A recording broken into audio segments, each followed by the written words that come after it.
Hi, I'm Peter from the Santa Barbara Middle School Teen Press. And I'm Ryder. And we're here with Russell Long. What film did you were part with, and what did you do for that film?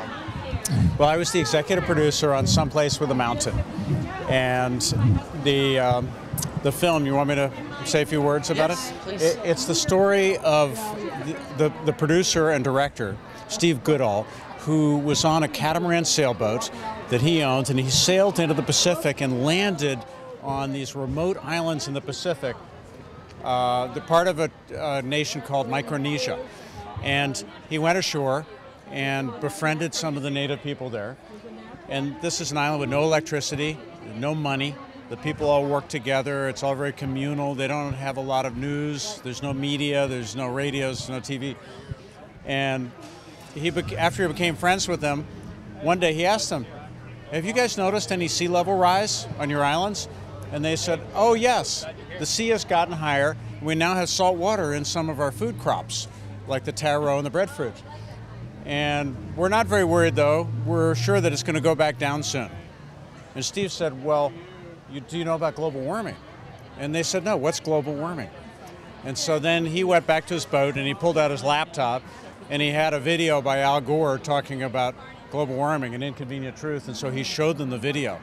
And they were blown away because they realized they're probably going to lose their islands. And the islands would be underwater at some point in this century, and they'd lose their traditional way of life, which is a beautiful, beautiful lifestyle. And with the people all working together communally, and so that's a story about that. And so you're a big activist, what do you really are so passionate about?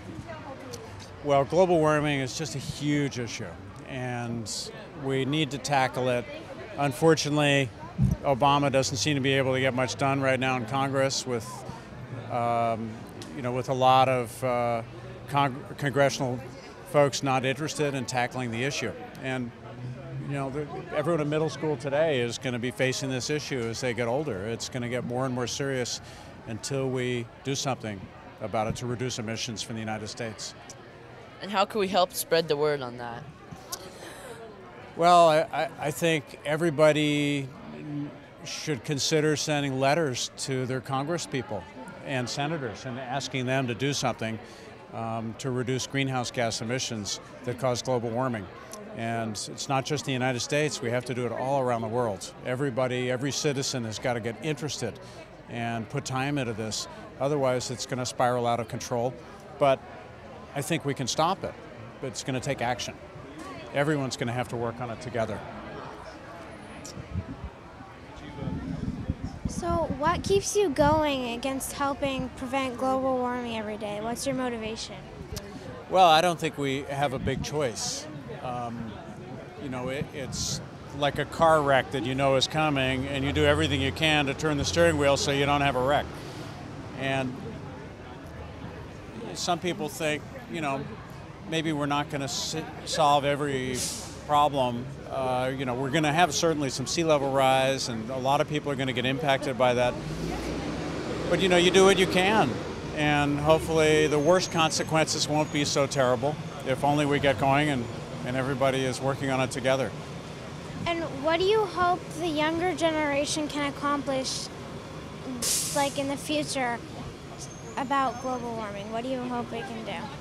Well, I think it's a great opportunity for kids to get involved in politics and to go and talk to their legislators.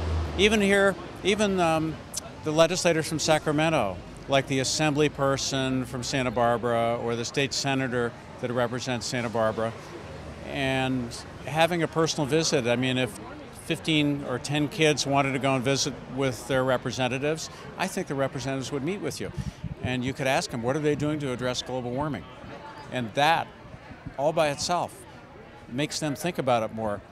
And they need to then focus on solutions. Thank you. You're welcome.